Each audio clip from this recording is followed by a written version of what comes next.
فصل ششم۔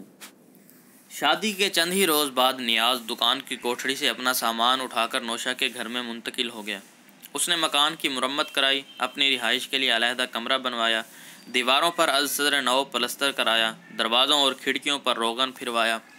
وہ مکان جو کبھی کھنڈر کی طرح شکستہ اور بوسیدہ نظر آتا تھا، اب دلہن کی طرح سجا ہوا لگتا تھا۔ سلطانہ کے ساتھ اس کا رویہ بہت سنبھلا ہوا تھا۔ وہ اس سے بہت کم بات کرتا، کبھی اس کے کمرے میں نہیں گیا جس میں سلطانہ اور انو رہتے تھے۔ یوں کاروبار سے اس کا جتنا وقت بچتا وہ گھر ہی میں گزارتا تھا۔ وہ عام طور پر اپنے کمرے میں بیٹھا بیوی کے ساتھ دنیا جہاں کی باتیں کیا کرتا۔ اکثر اسے بازار لے جاتا اور سامان سے لدا پھندا لوٹتا۔ 2 بار اسے فلم دکھانے بھی لے گیا۔ رات کو دکان سے واپس آتا تو ایسا کبھی نہیں ہوا کہ وہ خالی ہاتھ آیا ہو۔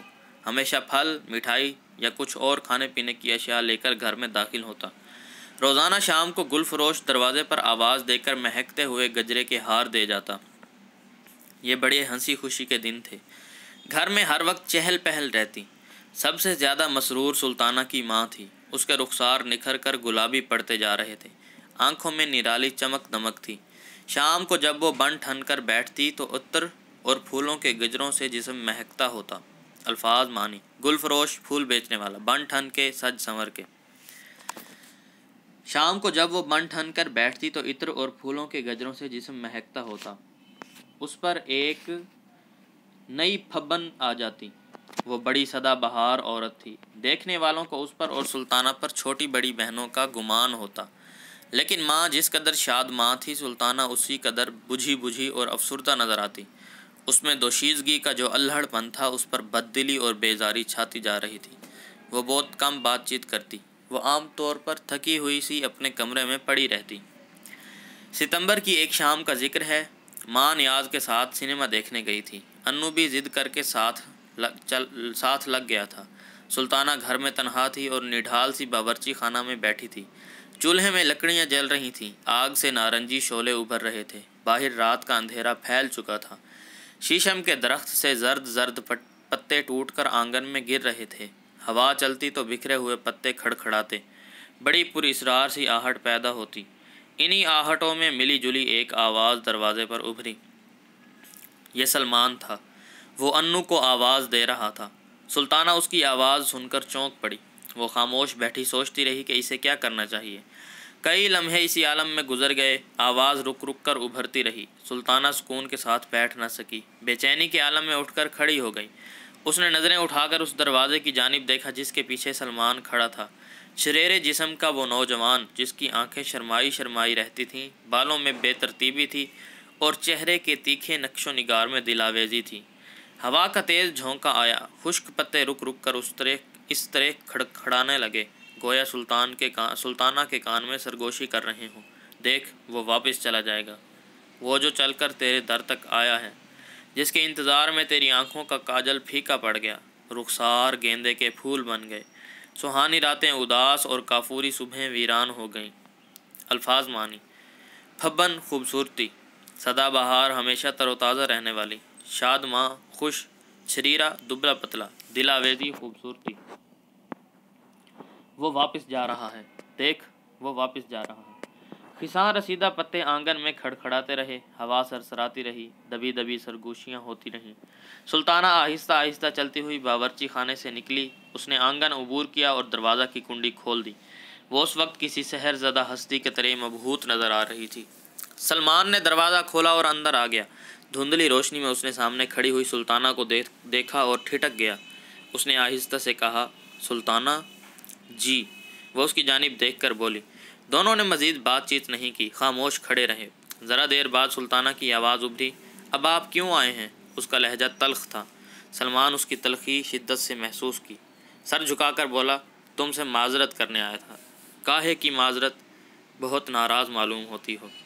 سلطانہ نے اس کی بات کا کوئی جواب نہیں دیا، خاموش کھڑی رہی۔ سلطانہ، میں تم سے کچھ بھی چھپانا نہیں چاہتا۔ آج میں تم سے سب کچھ صاف صاف کہنا چاہتا ہوں۔ اس نے ٹھنڈی سانس بھری۔ بات یہ ہے کہ اس رات جب تمہارے گھر سے نکل کر گیا تو میرے پاس پھوٹی کوڑی بھی نہیں تھی، اور یہ تو تم جانتی ہی ہو کہ ایسی حالت میں تم کو کیسے اپنے ہمراہ لے جاتا۔ اس رات میں اپنے ہر دوست اور جاننے والے کے پاس گیا، مگر کوئی بھی میرے آڑے وقت پر کام نہیں آیا۔ میں تمام رات پاگلوں کی طرح ویران سڑکوں پر گھومتا رہا۔ تمہیں کس طرح بتاؤں کہ اس رات مجھ پر کیا بیتی؟ سلطانہ اس انکشاف پر چونکی۔ اس نے نگاہیں اٹھا کر سلمان کو دیکھا۔ الفاظ مانی: سحر زدہ جس پر جادو کا اثر ہو گیا ہو، مبہوت، ہکا بکا، حیران، آڑا وقت مراد مشکل وقت۔ اس نے نگاہیں اٹھا کر سلمان کو دیکھا۔ اس کی پشت دروازے کی جانب تھی اور وہ مدھم لہجے میں رک رک کر بول رہا تھا۔ اس کی آنکھوں میں بلا کا کرب تھا، چہرے پر دکھ کا سایہ پھیلا تھا۔ سلطانہ نے کوئی مداخلت نہیں کی، چپ چاپ اس کی باتیں سنتی رہی۔ سلمان کہتا رہا: شاید تمہیں نہیں معلوم کہ میں ایک عرصے سے پریشانیوں میں گھرا ہوا ہوں۔ ابا جان نے خرچ بھیجنا بند کر دیا ہے، میری تعلیم بھی ادھوری رہ گئی۔ ملازمت تلاش کر رہا ہوں، وہ ابھی تک نہیں ملی۔ وہ اس وقت اپنی زندگی پر سے ہر پردہ اٹھا دینا چاہتا تھا، ہر بات کہہ دینا چاہتا تھا۔ زندگی میرے لیے عذاب بن گئی ہے اور اس عذاب میں تم کو شریک کرنا نہیں چاہتا تھا، حالانکہ یہ میری سب سے بڑی تمنا تھی کہ تم میری بن جاتیں اور ہر وقت میری آنکھوں کے سامنے رہتیں۔ سلمان نے گہری سانس بھری۔ اس کا چہرہ اور بھی زیادہ اداس ہو گیا۔ سلطانہ کو اس کی باتوں سے صدمہ پہنچا۔ وہ لرز اٹھی۔ اظہار ہمدردی کے طور پر اس نے کہا: تو پھر آپ اپنے گھر کیوں نہیں چلے جاتے؟ نہیں سلطانہ، اب میں وہاں نہیں جاؤں گا۔ زندگی میں اتنی بہت سی ٹھوکریں کھانے کے بعد میں نے تہیہ کر لیا ہے کہ کسی کی انگلی پکڑ کر چلنے کی بجائے خود اپنے پیروں پر کھڑے ہونے کی کوشش کروں۔ یہ عہد میں نے اسی رات کیا تھا۔ وہ رات میری زندگی کی عجیب رات تھی۔ ایک بار پھر سلمان نے گہری سانس بھری۔ سچ تو یہ ہے سلطانہ، میں نے بڑی بے راہ روی کی زندگی بسر کی ہے، مگر اب چاہتا ہوں کہ زندگی میں کچھ باقاعدگی آ جائے اور میں… اپنی بات کہتے کہتے اس نے اچانک نظریں اٹھا کر سلطانہ کو دیکھا۔ تم مجھے اس طرح نہ دیکھو، میں اتنا برا نہیں ہوں۔ وہ بے حد جذباتی ہو گیا۔ آواز قدرے بھرا گئی۔ اس سے کچھ بھی نہیں کہا گیا۔ سلطانہ مبہوت کھڑی رہی۔ چند لمحوں کے لیے گہری خاموشی چھا گئی۔ صحن میں خشک پتے آہستہ آہستہ کھڑکھڑاتے رہے۔ رات کا اندھیرا اور بڑھ گیا۔ سناٹا آسیب زدہ ہو گیا۔ سلطانہ نے سوچا کہیں سب لوگ واپس نہ آ جائیں، بڑا غضب ہوگا۔ اس نے ڈرتے ڈرتے کہا: ایک بات کہوں، برا نہ مانیے گا۔ پھر اس نے جواب کا انتظار کیے بغیر اپنی بات کہہ دی: آئندہ آپ یہاں نہ آیا کریں۔ الفاظ معنی: بلا کا کرب، بہت زیادہ دکھ، تکلیف، لرز اٹھنا، خوف سے کانپ جانا، بے راہ روی، غلط راستے پر چلنا، بد چلنی۔ آئندہ آپ یہاں نہ آیا کریں۔ سلمان کے دل پر گھونسا سا لگا۔ وہ کچھ بھی نہ کہہ سکا۔ سلطانہ اسے خاموش دیکھ کر وضاحت کی: بات یہ ہے کہ اماں نے شادی کر لی ہے۔ یہ کہتے کہتے وہ گھبرا گئی۔ سلمان حیرت سے چونک پڑا۔ اماں کی شادی ہو گئی؟ اسے سلطانہ کی بات پر یقین نہ آیا۔ آہستہ سے بولی: جی ہاں۔ وہ ابھی تک حیرت زدہ تھا۔ کس کے ساتھ شادی ہوئی؟ آپ انہیں نہیں جانتے، ہمارے ایک رشتہ دار ہیں نیاز، ان کے ساتھ ہوئی ہے۔ سلمان نے گھبرا کر پوچھا: وہی تو نہیں جن کا کباڑ خانے کا کاروبار ہے؟ ہاں وہی۔ آپ ان کو جانتے ہیں؟ وہ صاف مکر گیا۔ ایسے ہی ایک بار ملاقات ہو گئی تھی۔ آپ یہاں آئیں گے تو وہ ناراض ہوں گے، وہ بڑے شکی آدمی ہیں۔ کسی دن آپ کی بے عزتی کر بیٹھے تو کتنی بری بات ہوگی۔ میں آپ کے آگے ہاتھ جوڑتی ہوں، آئندہ نہ آئیں، مجھے بہت ڈر معلوم ہوتا ہے۔ سلمان نے افسردہ لہجے میں کہا: اچھا، نہیں آؤں گا۔ سلطانہ نے ٹھنڈی سانس بھری جیسے اسے شدید صدمہ پہنچا ہو۔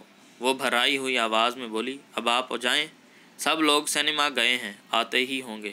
اچھا۔ سلمان سر جھکا کر فرش تکنے لگا۔ مجھے ڈر لگ رہا ہے۔ سلطانہ کی آواز میں کپ کپاہٹ تھی۔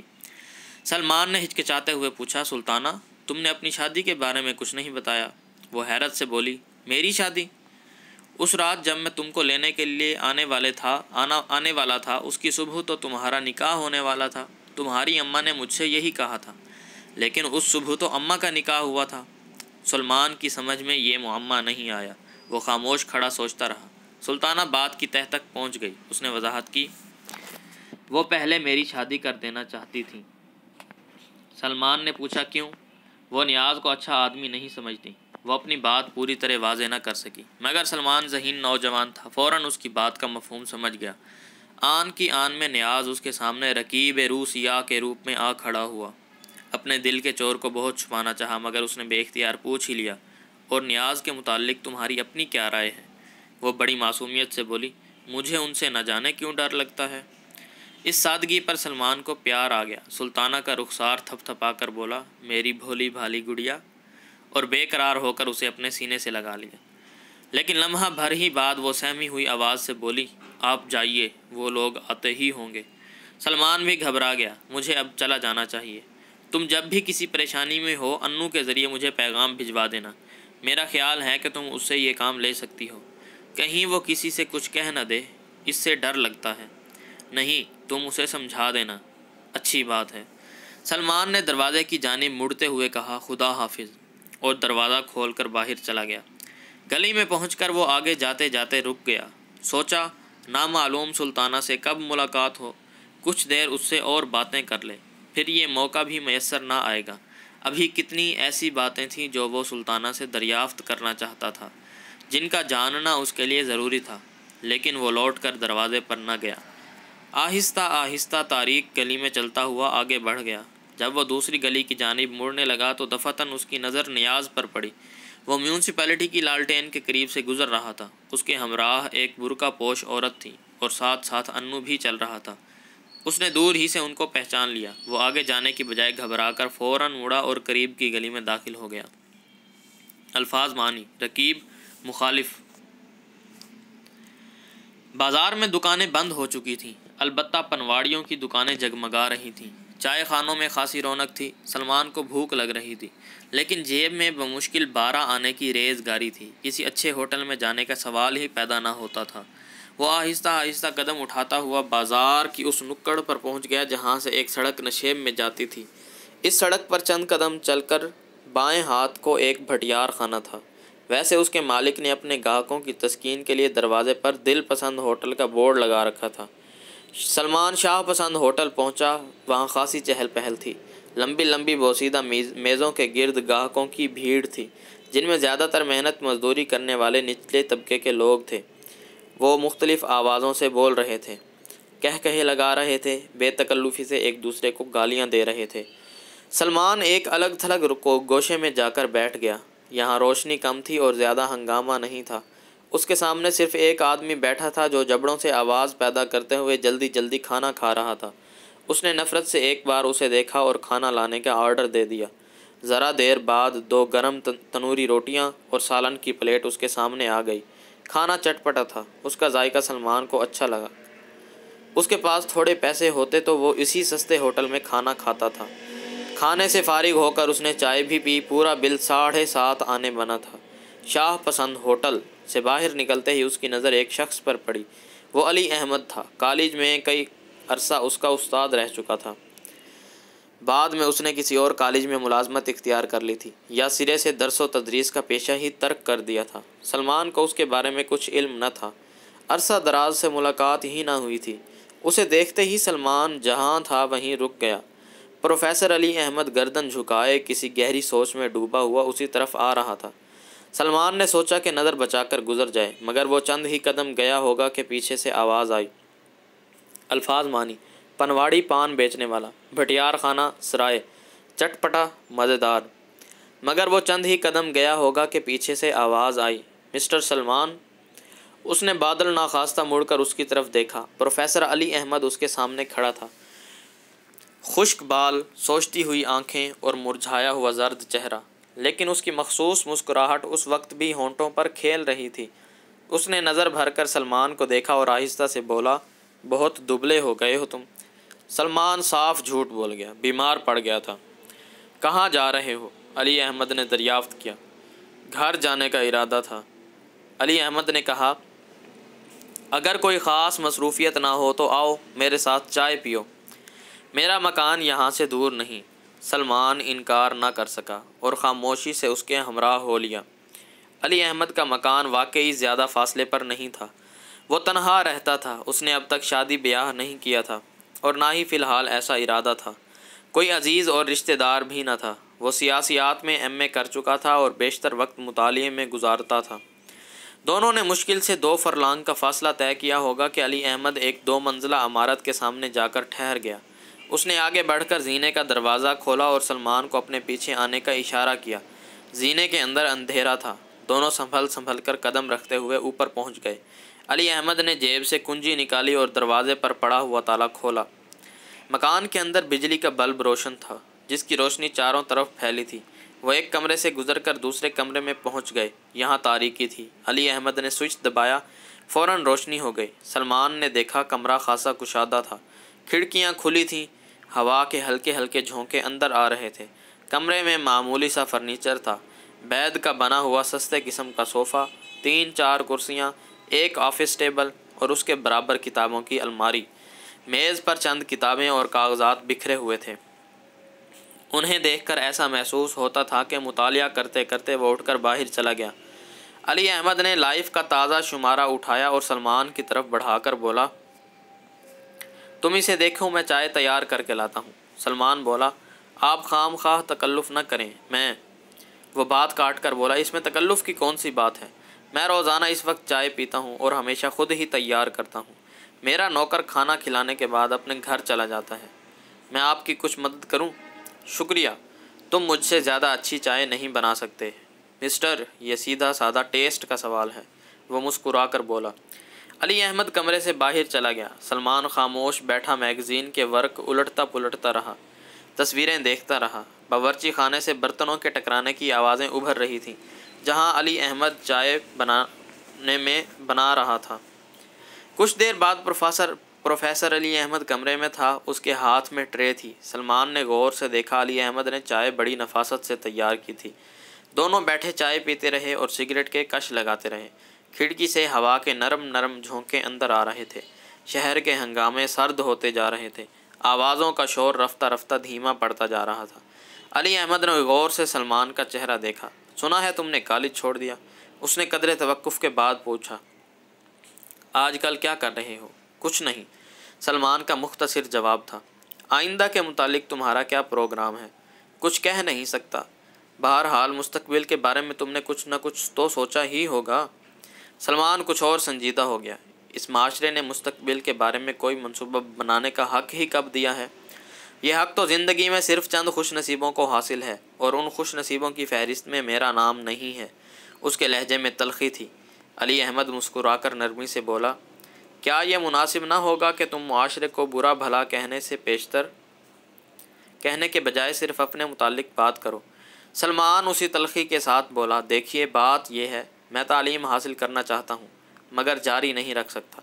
ملازمت چاہتا ہوں، وہ ملتی نہیں۔ ایک ذمہ دار اور کارآمد شہری کی حیثیت سے زندگی بسر کرنا چاہتا ہوں، اس کے امکانات نہیں۔ سیدھا سادہ اقتصادی مسئلہ ہے، اور کوئی اقتصادی مسئلہ معاشرے سے ہٹ کر اپنا وجود نہیں رکھتا۔ پروفیسر علی احمد ذرا دیر خاموش بیٹھا، کچھ سوچتا رہا، پھر ناصحانہ لہجے میں بولا، تم تو بڑے ذہین طالب علم تھے، افسوس کہ تم نے اپنی ذہانت اور صلاحیت سے کوئی کام نہیں لیا۔ کیا آپ کے خیال میں واقعی ذہین اور باصلاحیت نوجوان ہوں؟ میرا خیال ہے کہ مجھے اپنی رائے پر فی الحال نظر ثانی کرنے کی ضرورت نہیں۔ تو پھر میرے ساتھ کسی انٹرویو میں چلیے، جہاں سے آج تک مجھے ناکارہ اور گھامڑ ہونے کی سند ملتی رہی ہے۔ علی احمد نرم لہجے میں بولا، مجھے تم سے پوری ہمدردی ہے۔ معاف کیجیے پروفیسر صاحب، مجھے ہمدردی کی ضرورت نہیں، وہ تو میں کسی بھوکے کو ایک وقت کا کھانا کھلا کر آسانی سے خرید سکتا ہوں۔ وہ گھبرا کر بولا، تم واقعی بیمار ہو؟ یہ بات بھی نہیں، آپ بند کمروں میں بیٹھ کر زندگی کو کتابوں میں تلاش کرتے ہیں، اور میں نے زندگی کو قہبہ خانوں میں دیکھا ہے، جھگیوں اور تنگ و تاریک گلیوں میں دیکھا ہے، مسلسل فاقے کیے ہیں، ذلتیں برداشت کی ہیں، قدم قدم پر ٹھوکریں کھانے کے بعد تجربہ حاصل کیا ہے۔ زندگی کو برہنہ آنکھ سے دیکھیے، وہ کس قدر مظلوم ہے۔ وہ بڑی روانی سے بول رہا تھا۔ اس کے ذہن میں مدت سے جو آگ سلگ رہی تھی وہ اچانک بھڑک اٹھی تھی۔ آج اس کے سارے زخم ہرے ہو گئے تھے۔ وہ ان زخموں کو اپنی تمام آلائش کے ساتھ پروفیسر علی احمد کے سامنے برہنہ کر دینا چاہتا تھا۔ جذبات کی طوفانی رو میں وہ ایسی باتیں بھی کر گیا۔ الفاظ مانی، اقتصادی، مالی، معاشی، ناصحانہ لہجہ، نصیحت کرنے والا انداز، نظر ثانی، ترمیم یا تصحیح کی غرض سے دوبارہ دیکھنا، گھامڑ، بیوقوف، سست، قہبہ خانہ، فاحشہ عورت کا مکان، رنڈی کا کوٹھا، زخم ہرے ہونا، زخم تازہ ہونا، کوئی گزشتہ صدمہ یا حادثہ یاد آنا، آلائش، غلاظت، گندگی،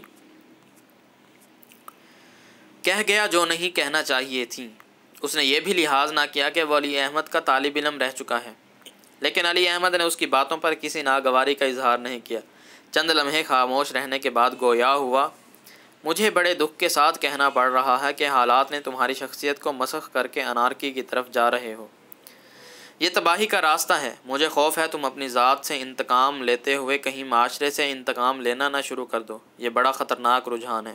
تم ذہین نوجوان ہو۔ ذہین نوجوان کسی قوم کا بہت بڑا سرمایہ ہوتے ہیں۔ سلمان جیسے اب تھک گیا تھا۔ اس عرصے میں چائے کی کئی پیالیاں پی چکا تھا اور سگریٹ پر کش لگا رہا تھا۔ اس نے نڈھال ہو کر صوفے کی پشت سے پیٹھ ٹکا دی اور خاموشی سے پروفیسر علی احمد کی باتیں سنتا رہا۔ تم مجھے اپنا کچھ وقت دے سکتے ہو؟ علی احمد نے پوچھا۔ میرے پاس وقت کا کوئی مصرف نہیں، جتنا وقت چاہیں دے سکتا ہوں۔ پرسوں شام کو تم میرے پاس آ جاؤ، میں تم کو ایک جگہ لے چلوں گا۔ سلمان نے پوچھا، کوئی خاص پروگرام ہے؟ یہ تم کو وہیں پہنچ کر معلوم ہوگا۔ سلمان نے انکار نہ کیا اور آنے کا وعدہ کر لیا۔ اس کے بعد زیادہ بات چیت نہ ہو سکی۔ رات خاصی بھیگ چکی تھی اور سلمان کو دور جانا تھا۔ وہ اٹھ کر کھڑا ہو گیا اور باہر جانے کے لیے دروازے کی جانب بڑھا۔ سلمان حسب وعدہ پروفیسر علی احمد کے گھر پہنچا اور وہ اس کا انتظار ہی کر رہا تھا۔ دونوں کے آپس میں زیادہ وقت نہیں گزارا۔ تھوڑی ہی دیر بعد وہ زینے کی سیڑھیاں طے کرتے باہر سڑک پر پہنچ گئے۔ بڑی خوشگوار شام تھی۔ دونوں کو سڑک پر چہل قدمی کرنے میں لطف آ رہا تھا۔ راستے میں علی نے سلمان سے کوئی گفتگو نہیں کی۔ وہ خاموشی میں ڈوبا آہستہ آہستہ چل رہا تھا۔ الفاظ معنی: مسخ، صورت بگڑنا، انارکی، بے نظمی، لاقانونیت، مصرف، استعمال۔ سلمان سوچ رہا تھا، علی احمد اسے نہ معلوم کہاں لے جا رہا ہے، نہ اسے منزل مقصود کا پتہ تھا، نہ یہ خبر تھی کہ وہ کس لیے جا رہا ہے۔ علی احمد ایک خوبصورت کوٹھی کے سامنے جا کر ٹھہر گیا۔ اس نے لمحہ بھر کے لیے کوٹھی کو غور سے دیکھا اور پھاٹک کھول کر اندر داخل ہو گیا۔ سلمان بھی اس کے ساتھ ساتھ اندر چلا گیا۔ ڈرائنگ روم میں جا کر دونوں نے دیکھا وہاں کچھ لوگ اور بھی موجود تھے جو کئی ٹولیوں میں بٹے ہوئے گفتگو میں مصروف تھے۔ سلمان ان کی بات چیت سے صرف اس قدر اندازہ لگا سکا کہ کوئی جلسہ ہونے والا ہے۔ جلسے کی نوعیت کیا تھی، کیوں بلایا گیا تھا، کس لیے بلایا گیا تھا، اسے کچھ علم نہ تھا۔ نہ ہی اس نے علی احمد سے اس کے بارے میں کچھ پوچھا۔ ٹھیک 8 بجے سب اٹھ کر اس کمرے میں چلے گئے جس میں جلسے کا بندوبست کیا گیا تھا۔ یہ کمرہ خوب کشادہ تھا۔ بیچ میں لمبی میز پڑی تھی جس کے چاروں اطراف وارنش سے جھلکتی ہوئی سپرنگ دار کرسیاں تھیں۔ ہر کرسی کے مقابل میز پر سفید کاغذ اور پنسلیں رکھی تھیں۔ کمرے کی فضا کچھ ٹیکنیکلر قسم کی تھی۔ شیشے کی رنگین دیوار گیریوں کے پیچھے بجلی کے بلب روشن تھے۔ ان سے گہری نارنجی شعاعیں پھوٹ رہی تھیں۔ روشنی میں دروازوں اور کھڑکیوں پر لٹکتے ہوئے پرندے جھل ملا رہے تھے۔ سلمان بھی سب کے ساتھ ایک کرسی پر بیٹھ گیا۔ اس نے نظر بھر کر صفدر بشیر کو دیکھا جو اس اجتماع کا روح رواں تھا۔ یہ کوٹھی اسی کی تھی۔ اس کی شخصیت سب سے نمایاں تھی۔ وہ ہونٹوں میں دبے ہوئے پائپ پر آہستہ آہستہ کش لگا رہا تھا۔ وہ مضبوط اور بھرے بھرے جسم کا طویل قامت اور خوش شکل نوجوان تھا۔ وضاقتہ سے اچھا خاصا انٹلیکچوئل لگتا تھا۔ کمرے میں علی احمد اور سلمان کے علاوہ 3 بے روزگار گریجویٹ، سرکاری ہسپتال کا ایک ریٹائرڈ ڈاکٹر، ایک جونیئر کلرک اور 2 مقامی کالجوں کے طالب علم تھے۔ الفاظ معنی: وارنش، گاڑھا سیال مادہ جسے فرنیچر وغیرہ چمکانے کے لیے استعمال کرتے ہیں۔ ٹیکنیکلر، رنگا رنگ، مختلف رنگوں کا مجموعہ جس میں ہر رنگ الگ الگ نظر آئے۔ دیوار گیری، دیوار میں لگانے کا لیمپ۔ روح رواں، کرتا دھرتا، طویل قامت، لمبے قد کا، انٹلیکچوئل، دانشور۔ ان کے چہروں پر دھندلی لکیروں کا جال بکھرا ہوا تھا۔ آنکھوں میں بجھتے چراغوں کی جھلملاہٹ تھی۔ صفدر بشیر انگلستان سے چند مہینے پہلے واپس آیا تھا۔ وہ کیمبرج میں اعلیٰ تعلیم حاصل کر رہا تھا کہ اچانک گھر سے ایک روز تار ملا جس میں اس کے باپ کے انتقال کی اطلاع تھی۔ ان کی موت حرکت قلب بند ہونے سے واقع ہوئی تھی۔ وہ PWD میں چیف انجینئر تھے۔ انہوں نے ترکے میں کئی لاکھ روپے بینک بیلنس کے علاوہ بہت بڑی جائیداد بھی چھوڑی تھی۔ باپ کا ترکہ 4 بہن بھائیوں میں تقسیم ہوا تو صفدر بشیر کو کوٹھی کے ساتھ ساتھ 1 لاکھ سے زائد روپیہ بھی حصہ میں ملا۔ اس رقم کے متعلق صفدر بشیر عرصے تک غور کرتا رہا۔ باپ کے ملنے والے ایک صنعت کار کے مشورے پر پہل اس نے سوچا کہ ٹیکسٹائل مل لگانے کی کوشش کرے یا کوئی ایسا کاروبار کرے کہ لاکھ کے کئی لاکھ ہو جائیں، شادی کرے، گھر بسائے اور آسائش کی زندگی بسر کرے۔ مگر کاروبار کی طرف اس کی طبیعت مائل نہ ہوئی۔ دوسرا خیال اس کے ذہن میں یہ آیا کہ اپنی ادھوری تعلیم مکمل کرے اور انگلستان میں مکمل رہائش اختیار کرے، مگر وہ انگلستان نہ گیا اور خدمت خلق کے بارے میں سنجیدگی سے غور کرنے لگا۔ وہ سیاسی کارکن بھی رہ چکا تھا اور عقیدے کے اعتبار سے کٹر نیشنلسٹ تھا۔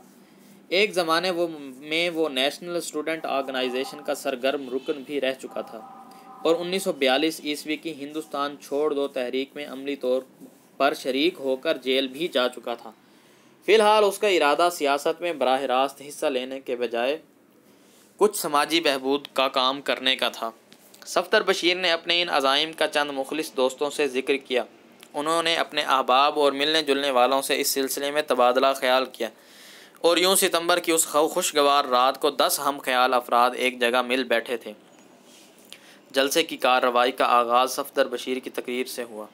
الفاظ معنی: ترکہ ورثہ، آسائش عیش و آرام، کٹر پکا، نیشنلسٹ قوم پرست وطن پرست، سماجی بہبود، معاشرتی اصلاح، معاشرے کی بہتری۔ جلسے کی کارروائی کا آغاز صفدر بشیر کی تقریر سے ہوا۔ اس کا لہجہ صاف ستھرا تھا، انداز خطیبانہ تھا۔ اس نے سب سے پہلے ان مقاصد پر روشنی ڈالی جن کے پیش نظر جلسہ منعقد ہوا تھا۔ اس نے اپنی تقریر میں انگلستان کے سماجی کارکنوں اور فلاحی تنظیموں کی سرگرمیوں کا کسی قدر تفصیل سے ذکر کیا اور یہ بتایا کہ کس طرح برطانوی نوجوان اور دوسرے شہری مختلف نوعیت اور مختلف ساخت کی انجمنیں اور ادارے قائم کر کے اپنے ملک اور قوم کی خدمت انجام دیتے ہیں۔ ان کے عزائم اور بے لوث جد و جہد کا جائزہ لینے کے بعد اس نے اپنے ملک کے عوام کے سماجی اور اقتصادی مسائل پر روشنی ڈالی، ان کے صبر آزما رہن سہن، پسماندگی اور زبوں حالی کے اسباب بیان کیے۔ آخر میں سب سے اپیل کی کہ اس کار خیر میں اس کا ہاتھ بٹائیں، اس کی مدد کریں۔ صفدر بشیر کی تقریر دلچسپ اور اثر انگیز تھی۔ حاضرین نے اس کی باتیں توجہ اور انہماک سے سنی، متاثر بھی ہوئے، اپنے اپنے طور پر اظہار خیال بھی کیا، لیکن کسی نے صفدر بشیر کے نقطہ نظر سے اختلاف نہیں کیا۔ ہر مقرر نے اسے پورے تعاون کا یقین دلایا۔ سب کی خواہش تھی کہ کچھ نہ کچھ ضرور کیا جائے اور عملی طور پر کیا جائے۔ رات کے 10:30 بجے تک جلسے کی کارروائی جاری رہی۔ سلمان تمام عرصہ خاموش بیٹھا رہا۔ اس نے کسی مسئلے پر اپنی رائے کا اظہار نہ کیا۔ وہ پوری توجہ سے ہر بات سنتا رہا اور آہستہ آہستہ سگریٹ کے کش لگاتا رہا۔ اس گلابی دیواروں والے کمرے میں جہاں گہری نارنجی روشنی پھیلی تھی اور خوش رنگ ریشمی پردے آہستہ آہستہ سرسرا رہے تھے، یہ سارا ہنگامہ بڑا دلچسپ لگ رہا تھا۔ جلسہ برخاست ہوا تو ایک مختصر سی تنظیم قائم ہو چکی تھی۔ تنظیم کا نام فلک پیما رکھا گیا اور اتفاق رائے سے یہ بھی طے کیا گیا کہ فلک پیما کا ہر رکن اسکائی لارک کہلائے گا۔ نام میں یہ تنوع اور انفرادیت صفدر بشیر کے مغرب زدہ ذہن کی پیداوار تھی۔ اسکائی لارکوں کا جماعتی نشان سفید پھول تجویز کیا گیا اور اسے پاکیزہ اور صاف ستھرے ماحول کی علامت رکن قرار دیا گیا۔ ایکسپلینیشن: اسکائی لارک ایک نظم ہے پی شیلے کی، وہاں سے یہ نام اخذ کیا گیا ہے۔ فلک پیما کے ارکان کی تعداد سر دست 10 رکھی گئی، یعنی وہ تمام افراد جنہوں نے جلسے میں شرکت کی تھی۔ جلسہ ختم ہوا تو سب کو بھوک لگ رہی تھی۔ صفدر بشیر نے رات کے کھانے کا بھی بندوبست کیا تھا۔ سب لوگ کانفرنس روم سے اٹھ کر ڈائننگ روم میں پہنچے جہاں میز پر کھانا لگایا جا چکا تھا۔ الفاظ معنی: پسماندگی، غربت، زبوں حالی، بری حالت، اسباب، وجوہات، اثر انگیز، متاثر کن، تنوع، رنگ برنگی، گوناگونی۔ جہاں میز پر کھانا لگایا جا چکا تھا۔ کھانا بہت سادہ تھا، نہ اس میں کوئی تکلف تھا، نہ کسی خاص اہتمام سے کام لیا گیا تھا۔ یہی تھی کہ سب نے بے تکلفی سے کھانا کھایا۔ ایک دوسرے سے جو اجنبیت تھی کھانے کی میز پر کافی حد تک دور ہو گئی۔ کھانے کے بعد کافی کا دور چلا۔ علی احمد کی تجویز پر فلک پیما کے ہر رکن نے کھڑے ہو کر اپنا تعارف کرایا۔ بڑی دلچسپ اور پر لطف باتیں سننے میں آئیں، خوب کہے لگے، ماحول اور خوب ہو گیا۔ اسی نشست میں یہ بھی طے پایا کہ دوسرے روز 9 بجے شب کو فلک پیما کا دوسرا اجلاس منعقد ہو جائے جس میں ہر رکن لازمی طور پر شریک ہو۔ جلسہ ختم ہونے کے بعد صفدر بشیر کی اسٹیشن ویگن میں بیٹھ کر فلک پیما کے تمام ارکان اپنے گھروں کی جانب روانہ ہو گئے۔ سلمان اس رات دیر تک جاگتا رہا۔ وہ جلسے سے خاصا متاثر ہو کر لوٹا تھا۔ بہت عرصے بعد اس کی بے ترتیب اور اجڑی ہوئی زندگی میں ہلچل اور سرخوشی محسوس کر رہا تھا۔ مقررہ پروگرام کے مطابق دوسرے روز رات کے 9 بجے صفدر بشیر کی کوٹھی پر فلک پیما کا اجلاس منعقد ہوا۔ اس اجلاس میں لمبی چوڑی تقریریں نہیں ہوئیں۔ اجلاس کی صدارت ڈاکٹر زیدی نے کی، جو عمر میں سب سے بڑا تھا۔ اجلاس میں فلک پیما کے اغراض و مقاصد اور تنظیمی ڈھانچے کا خاکہ پیش کیا گیا، جسے صفدر بشیر نے تیار کیا تھا۔ اس پر بحث و مباحثہ ہوا اور ضروری ترمیم کے بعد اس کو متفقہ طور پر منظور کر لیا گیا۔ ایجنڈے کی دوسری شق کا تعلق فلک پیما کی رکنیت سے تھا۔ صفدر بشیر نے بریف کیس سے رکنیت کے فارم نکالے اور صدر کے حوالے کر دیے۔ صدر نے فارم تقسیم کر دیے۔ ہر اسکائی لارک نے فارم پڑھا اور خانہ پوری کرنے کے بعد دستخط کر دیے۔ ہر رکن نے سینے پر ہاتھ رکھ کر یہ عہد بھی کیا کہ پوری دیانت داری اور خلوص دل سے ملک اور قوم کی خدمت کرے گا، فلک پیما کے اغراض و مقاصد کا پورا احترام کرے گا، انفرادی خواہشات نظر انداز کر کے تنظیم کے بنیادی اصولوں کے ساتھ ہمیشہ وفادار رہے گا۔ الفاظ معنی: ترمیم، تبدیلی، کمی بیشی، شق، حصہ۔ اس کے بعد عہدیداروں کا انتخاب عمل میں آیا۔ صفدر بشیر کو صدر، فہیم اللہ کو نائب صدر، علی احمد کو سیکریٹری جنرل اور ڈاکٹر زیدی کو خازن منتخب کیا گیا۔ 6 ارکان پر مشتمل ایک مجلس عاملہ بھی منتخب کی گئی۔ صدر، نائب صدر، سیکریٹری جنرل اور خازن اس کے مستقل رکن تھے۔ اسکائی لارکوں نے تالیاں بجا کر انہیں مبارکباد دی اور اپنی خوشی کا اظہار کیا۔ اجلاس میں صفدر بشیر کی اس تجویز کو بھی منظور کر لیا گیا کہ جو ارکان برسر روزگار ہیں اور یہ سمجھتے ہیں کہ ان کی ملازمت فلک پیما کے سرگرمیوں میں کی راہ میں حائل ہو سکتی ہے، وہ مناسب سمجھیں تو ملازمت سے علیحدگی اختیار کر لیں۔ ہر اسکائی لارک کے لیے 80 روپے ماہانہ الاؤنس مقرر کیا گیا۔ صفدر بشیر نے فلک پیما کے ضروری اخراجات کے لیے 20,000 روپے کا چیک پیش کیا۔ ساتھ ہی یہ وعدہ کیا کہ آئندہ بھی تنظیم کے فنڈ کے واسطے رقم مہیا کرتا رہے گا۔ اس اجلاس میں ابتدائی پروگرام کے طور پر یہ فیصلہ کیا گیا کہ اسکائی لارک مختلف بستیوں کا دورہ کریں، عوام سے مل کر ان کے بنیادی مسائل معلوم کریں اور ان کی روشنی میں ہفتے بھر بعد اپنی رپورٹ آئندہ اجلاس میں پیش کریں تاکہ باقاعدہ منصوبہ بندی کے تحت کام کا آغاز کیا جائے۔ رات گزری، صبح ہوئی، اسکائی لارکوں کی ٹولیاں عوامی رابطے کی مہم پر مختلف علاقوں کے دوروں پر نکل گئیں۔ انہوں نے اپنے اپنے علاقے کے رہنے والوں کے ساتھ گھل مل جانے کی کوشش کی، ان سے بات چیت کی، ان کے سماجی اور اقتصادی مسائل معلوم کیے۔ اسکائی لارکوں کی رہائش کا بندوبست صفدر بشیر ہی کی کوٹھی میں کیا گیا، جس میں وہ تنہا رہتا تھا۔ کوٹھی کے ایک حصے میں فلک پیما کا ہیڈ کوارٹر بھی قائم کیا گیا۔ کوٹھی کا قدیم نام رونق منزل تھا، اسے تبدیل کر دیا گیا اور نیا نام قطب نما رکھا گیا۔ فلک پیما کا 7 روزہ اجلاس حسب معمول رات کے وقت رکھا گیا۔ اس روز ہر اسکائی لارک نے اپنی رپورٹ پیش کی گئی۔ ان رپورٹوں پر رات گئے تک بحث ہوتی رہی، ان کا باقاعدہ تجزیہ کیا گیا اور یہ طے کیا گیا کہ عوام کو سب سے پہلے ان کے شہری اور بنیادی حقوق سے آگاہ کیا جائے، باشعور بنایا جائے۔ اس مقصد کے لیے 3 اہم فیصلے کیے گئے۔ تعلیم بالغاں کا آغاز کیا جائے، دارالمطالعے قائم کیے جائیں، ہر بستی اور محلے کے چوراہوں اور گلیوں کے نکڑ پر چھوٹے چھوٹے عام جلسے کیے جائیں، مختصر تقریروں کے ذریعے عام فہم انداز میں عوام کی ذہنی تربیت کی جائے۔ اجلاس کے فیصلوں کو عملی جامہ پہنانے کے لیے 3 ارکان پر مشتمل 3 گروپ تشکیل دیے گئے۔ ڈاکٹر زیدی کو تینوں گروپوں کا نگران مقرر کیا گیا۔ اس کے سپرد یہ ذمہ داری کی گئی کہ گروپ کے کام کا جائزہ لے اور اس کی خامیوں اور کوتاہیوں کو دور کرنے کے لیے مناسب مشورے دے۔ کام کا آغاز عام جلسوں سے ہوا۔ اس گروپ کا سربراہ خود صفدر بشیر تھا۔ وہ فلک پیما کا سب سے اچھا مقرر تھا۔ بات کہنے کا اسے سلیقہ تھا۔ بات اس ڈھنگ سے کہتا کہ لوگ توجہ اور دلچسپی سے سنتے تھے۔ اپنی دلنشین تقریروں سے جلد ہی وہ عوام میں مقبول ہو گیا۔ دوسرے گروپ کا انچارج علی احمد تھا۔ وہ کالج کی ملازمت سے سبک دوش ہو چکا تھا اور پوری تندہی کے ساتھ فلک پیما کے لیے کام کر رہا تھا۔ اس کے گروپ میں سلمان کے علاوہ 2 اور اسکائی لارک بھی طالب علم تھے۔ اس گروپ کے سپرد تعلیم بالغاں کا کام تھا۔ یہ سینچر کی شام تھی۔ علی احمد بڑا سا تختہ سیاہ اور پیڑو مکس لیے سلمان اور اپنے 2 اور ساتھی اسکائی لارک کے ہمراہ ایک پسماندہ بستی میں پہنچا۔ لوگوں نے انہیں حیرت اور استعجاب سے دیکھا۔ انہوں نے خاموشی سے ایک نیم پختہ دیوار کے ساتھ تختہ سیاہ لٹکایا، پیڑ و مکس روشن کیا، لوگوں کے اکٹھا ہونے کا انتظار کرنے لگے۔ دیکھتے ہی دیکھتے ان کے گرد خاصا ہجوم ہو گیا۔ علی احمد نے تعلیم کی اہمیت پر مختصر تقریر کی، اپنے آنے کا مقصد بیان کیا۔ کتنے ہی لوگ اس وقت تعلیم حاصل کرنے پر آمادہ ہو گئے۔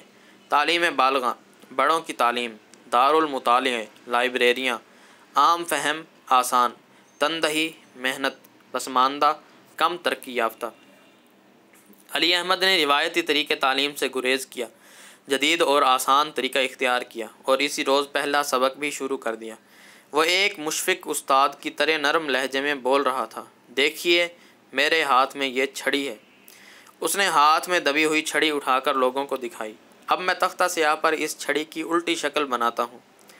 اس نے بورڈ پر کھریا سے لام کی شکل بنائی، لوگوں کو مخاطب کیا۔ اس الٹی چھڑی پر میں نے ایک ڈنڈا لگا دیا۔ دیکھ رہے ہیں نا آپ، اس کو کہتے ہیں لا، یعنی کھانا لا، پانی لا، تو صاحب یہ ہو گیا لا۔ ہجوم میں کھڑے ہوئے لوگ تختہ سیاہ پر کھریا سے بنی ہوئی لا کی شکل دیکھنے لگے جو گیس بتی کی روشن میں جھلک رہی تھی۔ علی احمد خاموش کھڑا ان کے رد عمل کا مطالعہ کرتا رہا۔ سلمان اور دوسرے اسکائی لارک اس کے برابر بت بنے کھڑے تھے۔ منٹ بھر بعد اس نے تختہ سیاہ پر لا کے برابر کھریا سے ایک اور لا بنایا اور مسکرا کر بولا، دیکھیے یہ ہو گیا لا لا۔ اس دفعہ سب نے حیرت سے آنکھیں پھاڑ کر بلیک بورڈ کو دیکھا۔ علی احمد مسکرا کر بے تکلفی سے بولا، لالا سے کچھ اور نہیں سمجھیے گا، لالا یہی جو اپنے پٹھان بھائی ہوتے ہیں، جو رات کے وقت دکانوں اور مکانوں کی چوکیداری کرتے ہیں۔ ہاں تو لالا کا مطلب اب آپ کی سمجھ میں آ گیا؟ قدرے توقف کے بعد وہ گویا ہوا، ذرا اسے 3 بار پڑھ تو لیجئے۔ لوگوں نے اس زور سے 3 بار لا لا کا ورد کیا کہ ساری بستی گونج اٹھی۔ علی احمد نے اندازہ لگایا کہ لوگ دلچسپی لے رہے ہیں۔ اس نے کہا، کل ہم چٹائی بھی لیتے آئیں گے، اس وقت اگر آپ لوگ زمین پر بیٹھ جائیں تو بڑی مہربانی ہوگی۔ کئی آوازیں آئیں، اس میں مہربانی کی کون سی بات ہے جی، یہ لیجئے، اور یکے بعد دیگرے سب زمین پر بیٹھ گئے۔ علی احمد نے تختہ سیاہ پر ایک اور لا لکھا اور حاضرین کو مخاطب کیا، یہ ہو گیا لالا لا۔ یہ ہم اس وقت کہیں گے جب لالا سے کچھ مانگنا ہو، لالا لا۔ اس نے کئی بار اس جملے کو دہرایا، پھر بلیک بورڈ پر لالا لا سے بھی پہلے ایک اور لا لکھا اور ہنس کر بولا، اس دفعہ میں نہیں پڑھوں گا، آپ ہی میں سے کوئی صاحب پڑھنے کی کوشش کریں۔ لمحہ بھر تک خاموشی رہی۔ پیڑوں میکس کی تیز روشنی میں بیٹھے ہوئے لوگوں نے غور سے تختہ سیاہ کو دیکھا اور ایک بار کسی نے ہچکچاتے ہوئے کہا، لا لا لا لا۔ کیوں ماسٹر جی، یہی ہوا نا؟ احمد اس ادھیڑ آدمی کے ماسٹر جی کہنے پر مسکرایا، پھر سنجیدہ ہو کر بولا، بالکل ٹھیک پڑھا آپ نے۔ اسی وقت 2-3 آوازیں ابھریں، پڑھ تو جی ہم نے بھی لیا تھا، پر کہتے ہوئے ڈر لگا۔ علی احمد نے ان کی حوصلہ افزائی کی غرض سے کہا، یہ تو آپ نے برا کیا، جو سمجھ میں آ جائے فوراً کہیے، ڈرنے اور جھجکنے سے کام نہیں چلے گا۔ یاد رکھیے جو غلط نہیں پڑھے گا وہ کبھی صحیح نہیں پڑھ سکتا۔ اس نے سب سے لا لا لا لا کا جملہ 5 مرتبہ بلند آواز سے پڑھوایا۔ اس روز کے لیے صرف اتنا ہی سبق تھا۔ جب وہ پڑھائی ختم کر چکا تھا تو سب نے چاروں طرف سے اسے گھیر لیا اور طرح طرح کے سوالات پوچھنے لگے۔ وہ ایک ایک بات کا تسلی بخش جواب دیتا گیا۔ سلمان سب کو اچنبھے سے دیکھتا رہا۔ اس وقت اسے اور بھی زیادہ تعجب ہوا جب انہوں نے اس بات پر رضامندی کا اظہار کیا کہ پڑھائی کے لیے وہ نہ صرف جگہ کا بندوبست کریں گے بلکہ چندہ کر کے گیس بتی اور چٹائیوں کا انتظام بھی کریں گے۔ سلمان کا خیال تھا کہ بجائے دلچسپی لینے کے لوگ ان کا مذاق اڑائیں گے۔ اسی خدشے کے باعث وہ بستی میں داخل ہوتے ہوئے ہچکچا رہا تھا۔ اس کا خیال تھا کہ اول تو انہیں اپنی جہالت اور پسماندگی کا احساس ہی نہیں، اور اگر تھوڑا بہت ہے تو وہ اس گمراہی سے نکلنا نہیں چاہتے۔ وہ ان کیڑوں کی طرح ہیں جو گندگی میں زندہ رہتے ہیں، اسی میں جنم لیتے ہیں اور اسی میں مر کھپ جاتے ہیں۔ دوسرے روز وہ علی احمد کے ساتھ شام کو وہاں پہنچا۔ اس نے حیرت سے دیکھا، بستی کے نکڑ پر کئی آدمی کھڑے ان کا انتظار کر رہے تھے۔ وہ تینوں کو دیکھ کر خوشی سے مسکرائے۔ ایک نوجوان نے آگے بڑھ کر سلمان کی بغل میں دبا ہوا بورڈ اپنے ہاتھ میں سنبھال لیا۔ دوسرے نے پیڑوں میکس لے لیا اور شکوہ کرنے کے انداز میں بولا، ماسٹر جی آپ لوگ یہ بورڈ اور بتی اب نہ لایا کریں، ہم نے سب بندوبست کر لیا ہے۔ حوصلہ افزائی کرنا، ہمت بڑھانا، اچنبھا، حیرت۔ تینوں نے بستی میں جا کر دیکھا، واقعی انہوں نے ہر چیز کا انتظام کر لیا تھا۔ پڑھائی کے واسطے جو جگہ بنائی گئی تھی وہ ایک مکان سے ملحق سائبان تھا۔ یہاں کل تک ایک تانگے والے کا گھوڑا بندھتا تھا، اب گھوڑے کا تھان کہیں اور بنا دیا گیا تھا۔ اس استبل کو سب نے مل کر دن بھر میں اس طرح محنت اور لگن سے صاف کیا تھا کہ کہیں سے بھی یہ معلوم نہ ہوتا تھا کہ یہ جگہ کبھی گھوڑے کی لید اور پیشاب سے آلودہ رہ چکی ہے۔ استبل کی دیواروں پر چونے کی سفیدی تھی، اس پر ایک تختہ سیاہ لٹک رہا تھا۔ اس کے برابر ہی معمولی قسم کی میز اور کرسیاں رکھی تھیں۔ میز کے ایک طرف پیڑو میکس تھا جس کی تیز روشنی میں سفید دیواریں جھلک رہی تھیں۔ پڑھنے والوں کے لیے فرش پر کھجور کی چٹائیاں بچھی تھیں۔ سلمان نے یہ اہتمام دیکھا تو بڑا متاثر ہوا۔ اس روز علی احمد نے دوسرا سبق پڑھایا۔ اس میں صرف نقطوں کے استعمال سے ابتدائی سبق آگے بڑھایا گیا۔ اس نے انگلیوں میں کھریا دبائی اور تختہ سیاہ پر شکلیں بنانے لگا۔ تالا بالا پالا، لالا تالا لا، لالا بالا لا۔ پالا سے کوئی موزوں جملہ نہیں بنتا تھا، لہٰذا علی احمد نے صرف اس کا مفہوم سمجھایا۔ کل جو لوگ پڑھنے آئے تھے ان کی حیثیت تماشائی سے زیادہ نہ تھی، مگر آج مختصر سے اسکول کی بنیاد پڑ چکی تھی جس کے طلباء کی تعداد 22 تک پہنچ چکی تھی۔ ان میں نوجوان تھے، ادھیڑ تھے اور ایسے بوڑھے بھی تھے جن کی لمبی لمبی سفید داڑھیاں تھیں۔ سب نچلے طبقے کے لوگ تھے، فیکٹریوں اور کارخانوں میں کام کرنے والے مزدور، دستکار، کاریگر، ریڑھی پر سامان رکھ کر پھیری لگانے والے اور چھوٹے موٹے دکاندار۔ 3 ہی 4 روز میں طلباء کی تعداد بڑھ کر 40 تک پہنچ گئی۔ ابھی یہ تعداد اور بڑھتی مگر علی احمد نے مزید طلباء قبول کرنے سے انکار کر دیا۔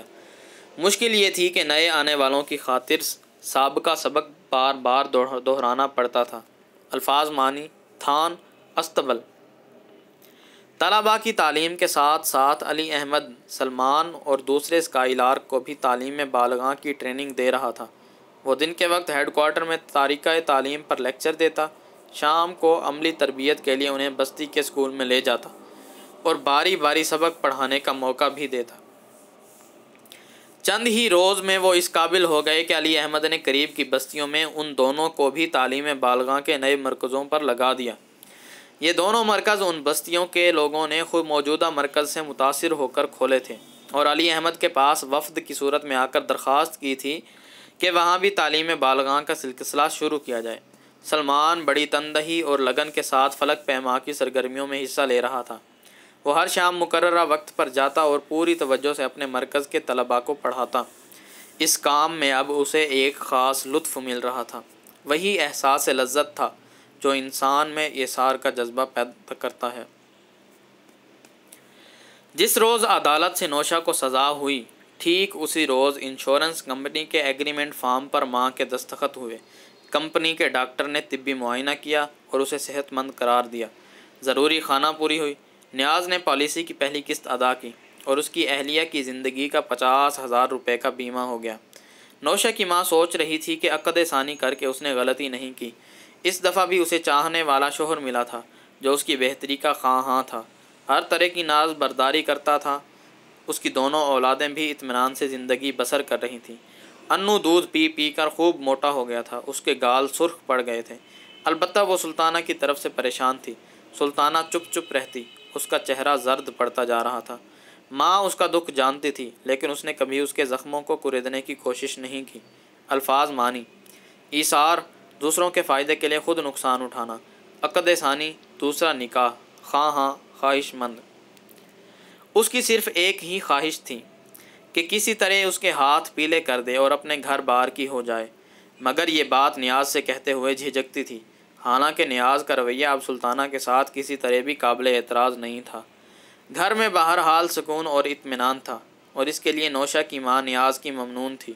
وہ اب اس کا بے حد خیال رکھتی، سویرے ہی سویرے اٹھ کر اس کے لیے غسل خانے میں نہانے کا انتظام کرتی، اجلا تولیہ، منجن اور صابن سنبھال کر رکھتی، جوتوں پر پالش کرتی، پہننے کے لیے کپڑے نکالتی، ٹوٹے ہوئے بٹن ٹانکتی، کسی کپڑے میں مرمت کی ضرورت ہوتی تو سی کر درست کرتی۔ جتنی دیر میں نیاز غسل خانے سے نہا کر نکلتا وہ ناشتہ تیار کر دیتی۔ کبھی ایسا نہیں ہوا کہ نیاز کے دکان جانے سے قبل ناشتہ نہ تیار ہو گیا ہو۔ وہ گھر سے نواب بن کر نکلتا تھا۔ دوست احباب مذاق میں چھیڑتے، ابے نیاز تو چھیلا بن گیا ہے، سالے پر جوانی چڑھ رہی ہے۔ واقعی اب اس کا رنگ بھی نکھر گیا تھا، چال ڈھال میں نرالی سج دھج پیدا ہو گئی تھی، اور یہ سب کچھ بیوی کی بدولت تھا، جس سے اسے انسیت بھی تھی اور نفرت بھی، اور یہ دونوں جذبے بیک وقت کام کر رہے تھے۔ کبھی وہ اس کی محبت سے اتنا سرشار ہو جاتا کہ جی چاہتا کہ ساری زندگی اسی کے ساتھ گزار دے۔ اسے اس عورت کی ضرورت تھی جس نے اس کی زندگی سنوار دی تھی، لیکن اس محبت میں 50,000 روپے کا نقصان تھا، اور اتنی بڑی رقم وہ کسی قیمت پر چھوڑنا نہیں چاہتا تھا۔ اس 50,000 کے لیے ہی اس نے سب کچھ کیا تھا، اور اس کے بلبوتے پر آئندہ کے بڑے بڑے منصوبے تیار کیے تھے۔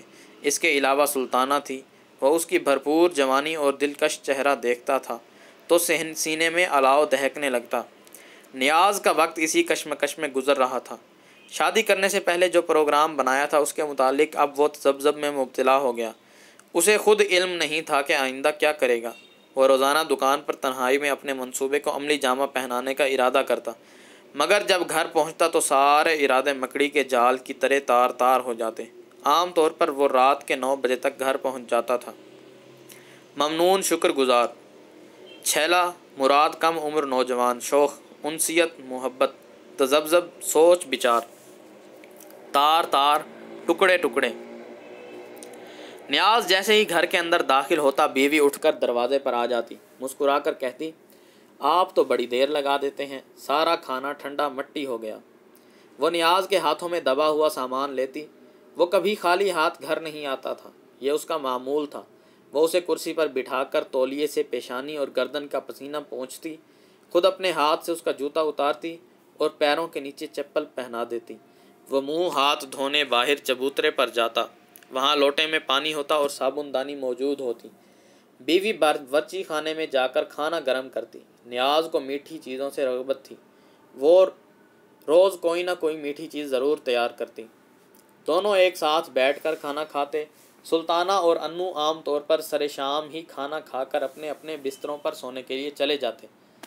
نیاز مزہ لے لے کر کھانا کھاتا اور سوچتا جاتا، ابے نیاز کباڑیے، اس عورت نے تیرے 4 چاند لگا دیے، بیٹا ایسے عیش تو تم نے باپ کے زمانے میں بھی نہیں کیے۔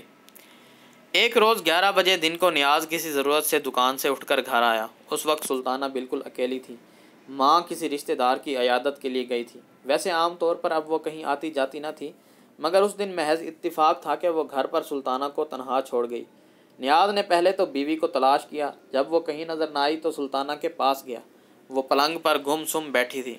نیاز اس کی پشت پر جا کر کھڑا ہو گیا، پوچھا، سلطانہ تمہاری اماں کہاں ہیں؟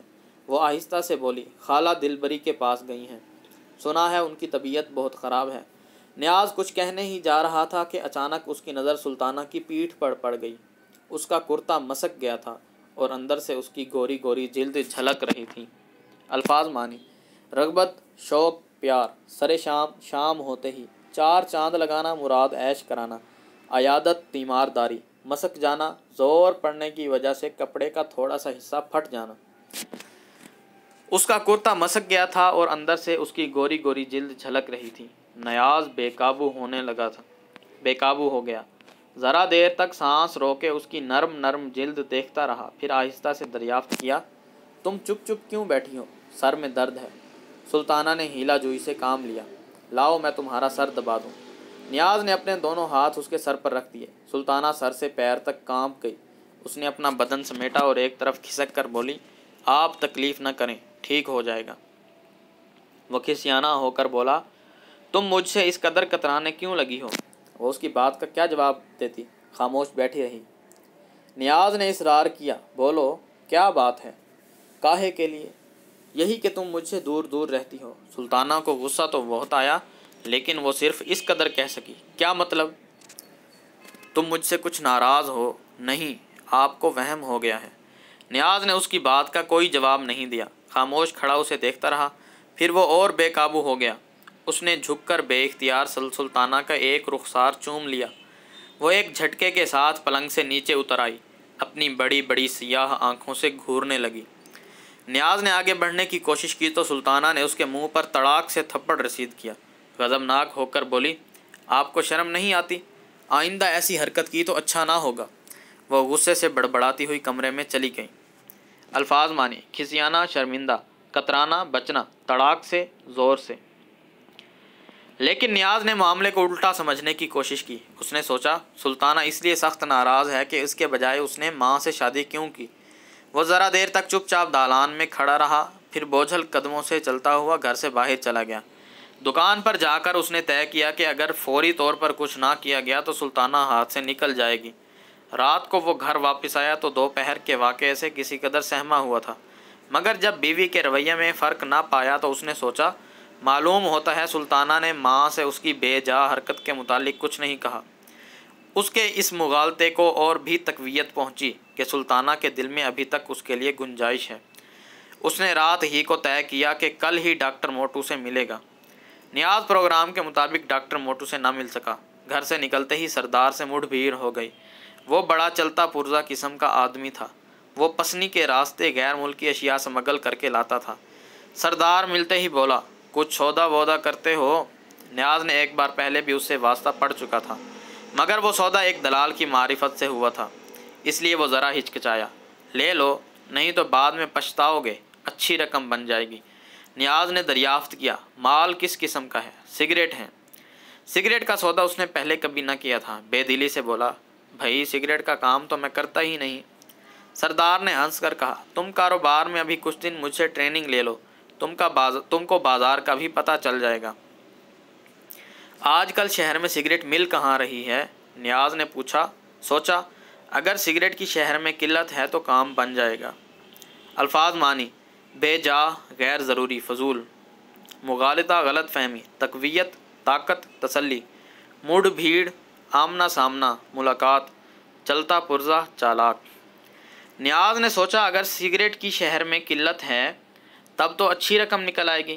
اچھا چلو مال دکھاؤ۔ نیاز نے دلچسپی کا اظہار کیا۔ سردار نے وہیں سے تانگا لیا، اس میں سوار ہو کر دونوں ہوٹل پہنچے۔ سردار وہیں ٹھہرا تھا۔ اس نے کمرے میں جا کر مال دکھایا۔ سگریٹ کے پیکٹ 5 بکسوں میں بھرے تھے۔ 2000 میں سودا طے ہو گیا۔ نیاز اسے گھر لے آیا، بیوی سے رقم لی اور سردار کو 200 روپے بیانہ بھی دے دیا۔ طے ہوا کہ مال رات کو لے کر وہ خود اس کی دکان پر آئے گا۔ اس کے جانے کے بعد نیاز کے لیے اب 2 ضروری کام رہ گئے۔ سب سے پہلے اس نے محمد خان کو تلاش کیا۔ وہ اس کا واقف کار تھا اور پولیس کا قابل اعتماد اور پرانا مخبر تھا۔ انچارج تھانہ سے نیاز کبھی نہیں ملا، ہمیشہ محمد خان کے توسط سے بات کرتا تھا۔ انچارج کوئی کام ہو، اس کا کام خوش اسلوبی سے چل رہا تھا۔ محمد خان کو اس نے 100 روپے دیے اور مطمئن ہو کر تھانے سے باہر آ گیا۔ بازار جا کر اس نے سگریٹ فروشوں سے معاملے کی بات چیت کی۔ سگریٹ کی سخت قلت تھی، مال کے اچھے دام لگے۔ کچھ دکاندار اس قدر ضرورت مند تھے کہ انہوں نے کچھ رقم پیشگی بھی دے دی۔ 10 بجے کے قریب سردار ایک تانگے میں سگریٹوں سے بھرے ہوئے بکسے لے کر آ گیا۔ نیاز نے مال سنبھالا، پوری رقم ادا کی، سردار کو ایک پیالی چائے پلا کر رخصت کر دیا۔ دوسرے روز دوپہر سے پہلے تمام بکسے خالی ہو گئے۔ سگریٹ کے پیکٹ دکانوں پر پہنچ گئے۔ اس سودے میں اسے 1000 روپے سے زائد مل گئے۔ نیاز بہت خوش تھا کہ بیٹھے بٹھائے اتنا اچھا سودا مل گیا، زیادہ بھاگ دوڑ بھی کرنا نہیں پڑی، دکان میں مال رکھ کر خطرہ بھی مول لینا نہیں پڑا۔ اس روز وہ سرے شام ہی دکان بند کر کے گھر پہنچ گیا۔ بیوی اور انو کو ساتھ لے کر سنیما چلا گیا۔ سلطانہ گھر پر تنہا رہ گئی۔ اس نے تنہائی میں بے قرار ہو کر سوچا اس وقت سلمان آ جائے تو کتنا اچھا ہو۔ بڑی سہانی رات تھی۔ آسمان پر ستارے بکھرے ہوئے تھے۔ شیشم کے پتے آہستہ آہستہ تالیاں بجا رہے تھے۔ ہوا نرم اور سبک تھی۔ وہ کئی بار دالان سے نکل کر صحن میں آئی۔ کھلے آسمان کے نیچے اس نے گہری گہری سانسیں لیں، ہوا میں رچی ہوئی آمد بہار کی مہک محسوس کی اور گلی میں ابھرنے والے راہگیروں کی چاپ پر کان لگا دیے کہ شاید ان میں سلمان بھی شامل ہو۔